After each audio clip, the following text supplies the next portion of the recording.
We're going to do something a little different today. We're going to go below the surface and see how artificial reefs and the dive community are woven into the reef system that we normally fish.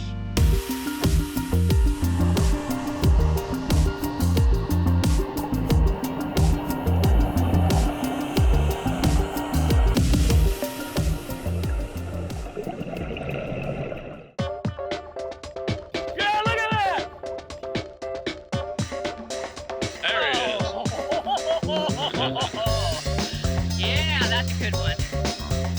Chasin The Sun is brought to you by Holiday Inn Resort, Panama City Beach. Humminbird, simply, clearly better. Florida Water Sports. Get all you need for the water at fws.fish. Minn Kota. And by Pirates Cove Marina. You enjoy the Gulf, we'll take care of the rest.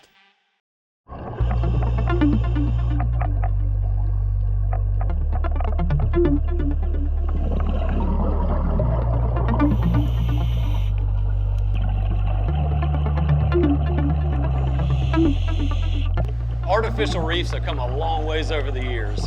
You know, it used to be you'd have some construction materials or some chicken coops and people would just dump them offshore. Well, that's completely changed. Now there's a permitting process and there's local agencies that schedule and see that these projects get done so that we have more and more structure out there every year so that fishermen and divers can all have more structure to enjoy.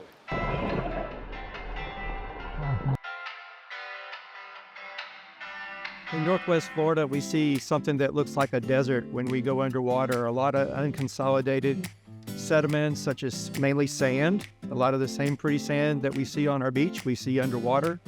Those are interrupted by different patches of live bottom where we will see exposed limestone. We once thought that it was nothing but desert down there, but as we have more side scan survey work being done in our area, we're finding out there's more areas of limestone ledges and things that we didn't know about. It's exciting to see. We've got over 800 reefs that are currently in Bay County. The majority have been geared towards the fishing community. The fishing community is an integral part of us planning out artificial reef habitats. What we're trying to do with an artificial reef is to create that same hard substrate that you see as limestone or live bottom that we call it here locally. Our most popular artificial reefs are boats to be visited by both fishers and divers. Diving here in Panama City Beach is pretty unique in the aspect that we've got a substantial amount of military heritage or history associated with a lot of the dive sites. So a lot of the vessels that we have out there are shipwrecks that are artificially sunk years ago that are all military vessels in nature. Everything from research vessels to minesweepers to hovercrafts. It makes for a pretty unique dive experience.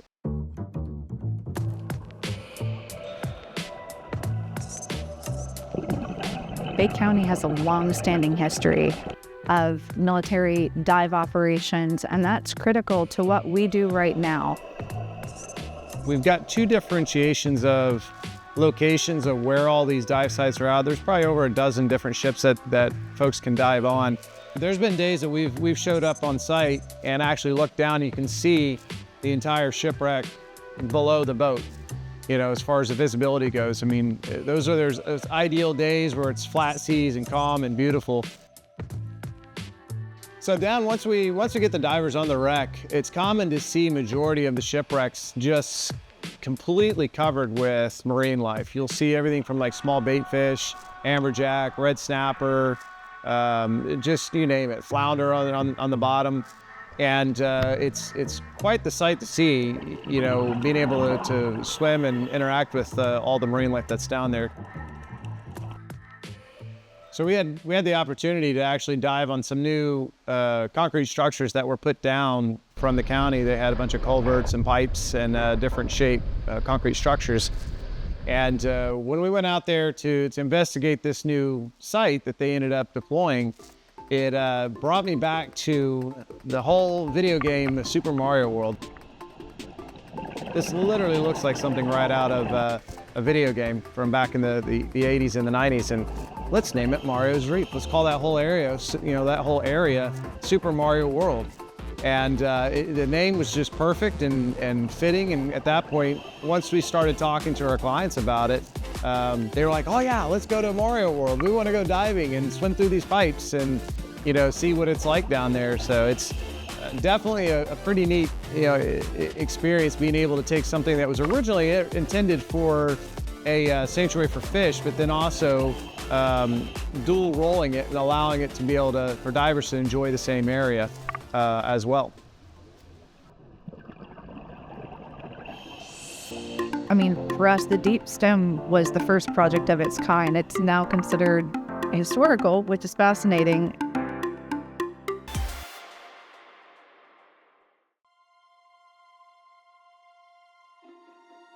One of the coolest recent projects was the sinking of the Deep Stem. The overall excitement of being part of this program of sinking the Deep Stem and actually seeing it transition into an artificial reef is pretty remarkable. It's kind of a once-in-a-lifetime opportunity. This project, the Deep Stem 3, was the first time that 3 counties came together to create a new reef. And it was a wonderful collaboration between the Bay County Tourist Development Council, the Walton County Tourist Development Council, and the Okaloosa Tourist Development Council to pull together to showcase what we have in our marine resources.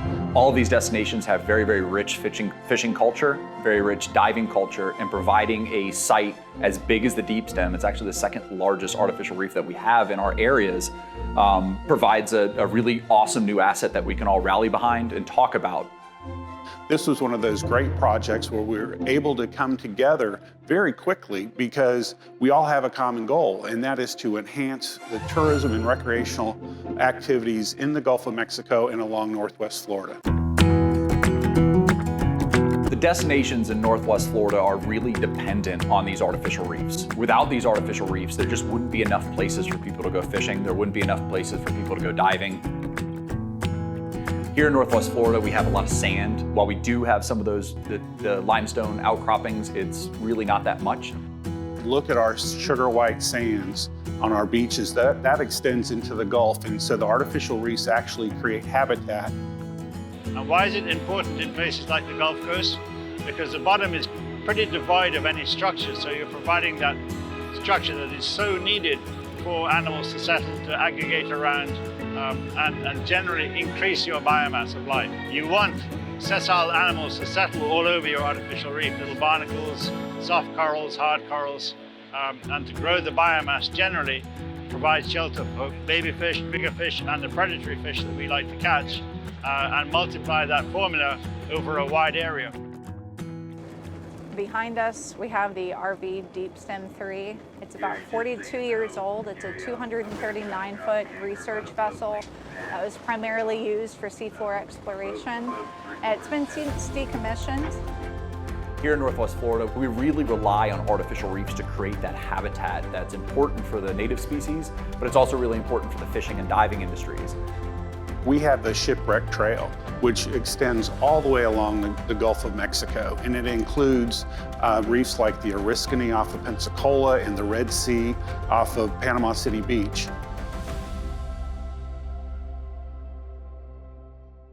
Sinking an artificial reef is not an easy proposition. It's come all the way from Lafitte, Louisiana. It went through cleanup in Orange Beach, Alabama. And now we're about 30 nautical miles southwest from the St. Andrews Pass, where it's slated for deployment here in the Gulf. Any artificial reef project, they all pose their own challenges, and everyone is pretty much different.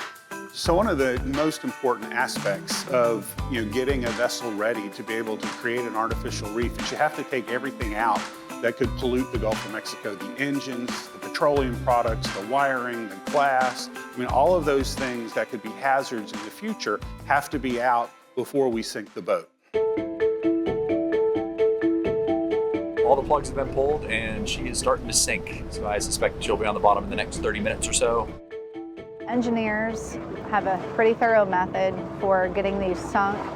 They will typically weld off porthole doors so that way the compartments can fill and it serves as a bit of ballast.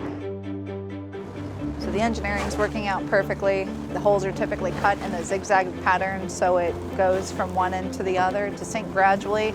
We can see that the bow is starting to go first, so it should self-correct here in a moment, and we'll start to see the back of the boat fill with water as soon as one edge, either the port or starboard side, catches a wave. We actually attached about 20 modules to the back deck of this vessel, which is something that's never been done before, but because it's that concrete and limestone, it encourages growth a lot more than just bare steel does. So hopefully that jump starts the process a little bit, and this will be a more productive reef in a shorter amount of time. So once this vessel hits the bottom, the more important part is that it's going to bring an impressive array of fish who aren't immediately used to having a structure like this in the vicinity. It's going to bring a lot of life 3 to 5 months from now, and then within 1 to 5 years it's going to become a full reef community encrusted with your sponges and your corals. It'll give divers and anglers alike a new reef to hunt species, fry species such as amberjack, snapper, and grouper on as well. And of course, it's a big draw for tourism. It's going to be a part of our shipwreck trail.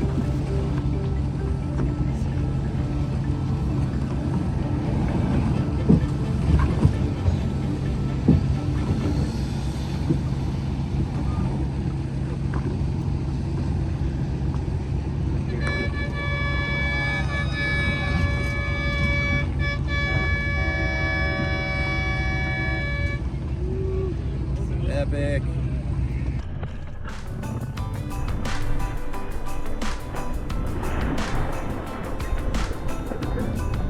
So this is in 135 feet of water, and the structure itself, the ship is 239 feet long and 65 foot tall.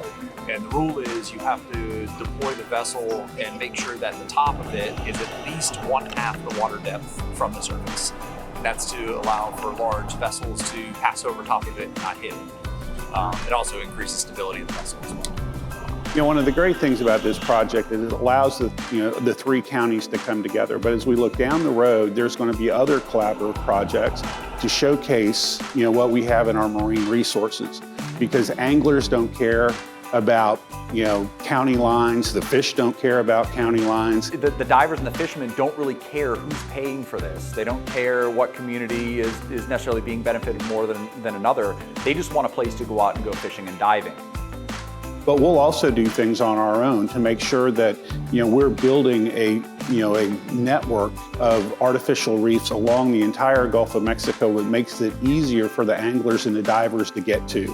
So they're not going to all be concentrated in one place, but extended across the Gulf to enhance the habitat and enhance the resource.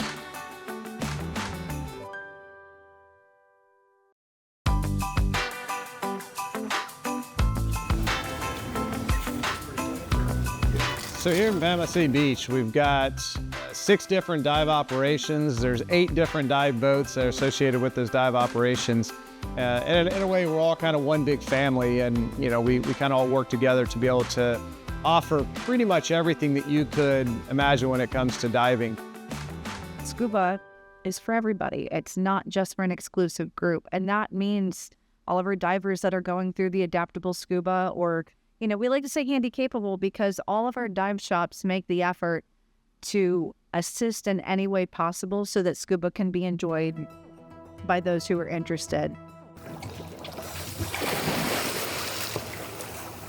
Adapt-Able SCUBA is because we take the adaptive and the able-bodied communities and we put them together so that everyone can experience the freedom and frankly the magic of scuba.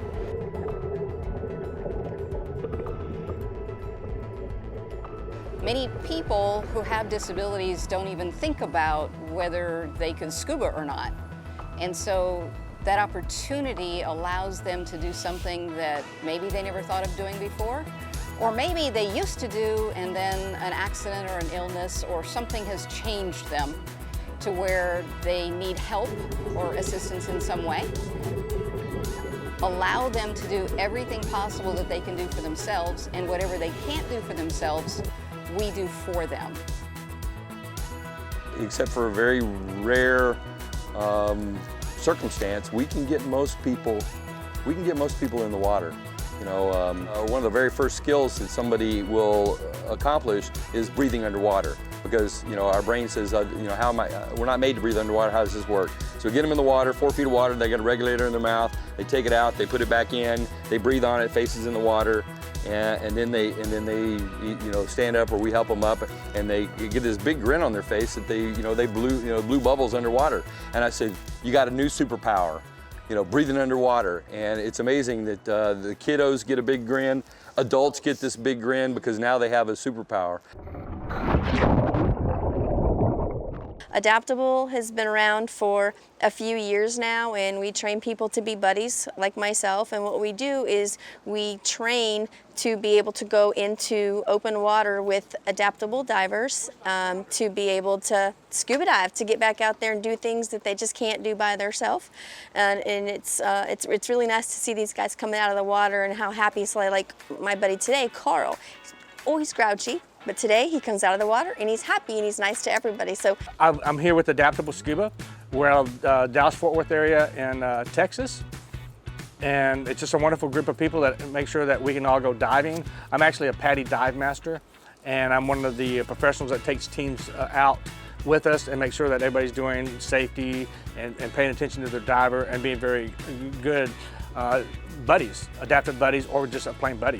We have amputees, we have deaf, we have MS, we have cerebral palsy, we have just a multitude of different things, including people that never thought they could dive again or could never dive because they had never really had those channels opened up to them. Beautiful dive, great place, great boat. Actually caught a founder with Hawaiian sling. I was so excited about that. That was so cool. I'm so happy. I'm going to be eating it tonight at the restaurant. Getting that feeling of complete neutral buoyancy where I'm not sitting in a chair, my body isn't compressing itself down into something, but I'm able to almost stand up and feel like I'm completely standing, and it's not a major ordeal to stand. A couple of dives in, I'll actually start getting mobility back in my legs and being able to get motion going through the legs as we're going through the water. It's just freeing to be able to get that kind of motion and mobility that you can't do sitting on the ground. There is a higher level certification for scuba divers to work with people with disabilities. And so our team of trained scuba divers get in the pool and allow them to experience that weightlessness. And even if they never come back again, you know, if scuba isn't what, you know, becomes their passion, they've done that. Less than 1% of the United States population are scuba divers, and they have scuba dove. What else can they do? So what else have they been told, or they told themselves that they couldn't do, that they've been dreamed of doing? And now maybe this will help them to, hey, wait a minute, if I can do this, then I can go do this. And so we can change the world in ways that people don't have any idea. It's an inclusivity, it's an accessibility, it's an empowerment, it's self-confidence. There are so many words you can use for this, but I just prefer the term magic because it is magical.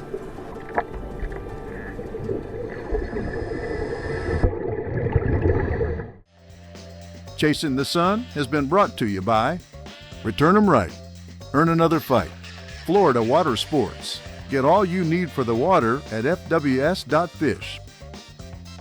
Holiday Inn Resort, Panama City Beach. Humminbird, simply, clearly better. And by Pirates Cove Marina, you enjoy the Gulf, we'll take care of the rest.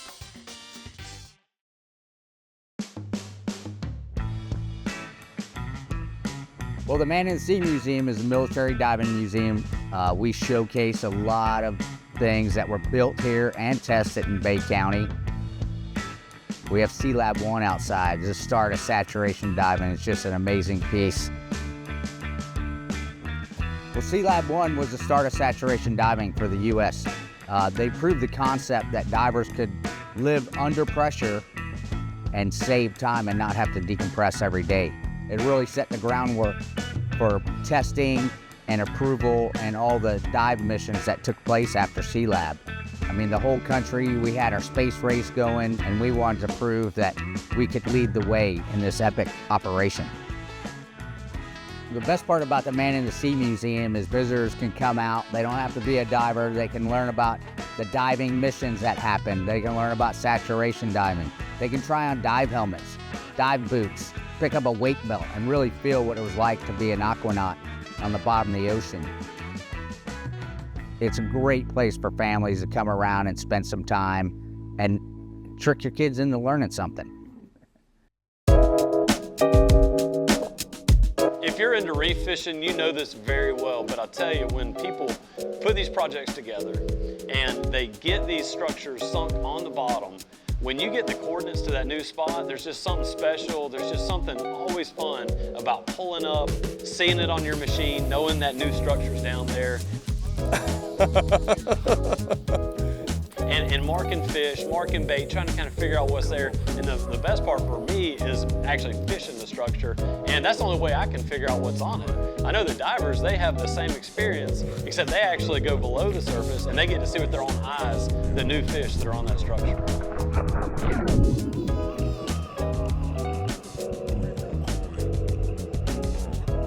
One of the great things about these artificial reefs is the fact that we can keep building them to keep up with the growing population of divers and fishermen that use these resources. And with good planning like this, we can keep Panama City Beach the red snapper capital of the world. Oh man, that's awesome. That's a pretty red snapper. That is beautiful. Sorry, dude, we gotta eat you.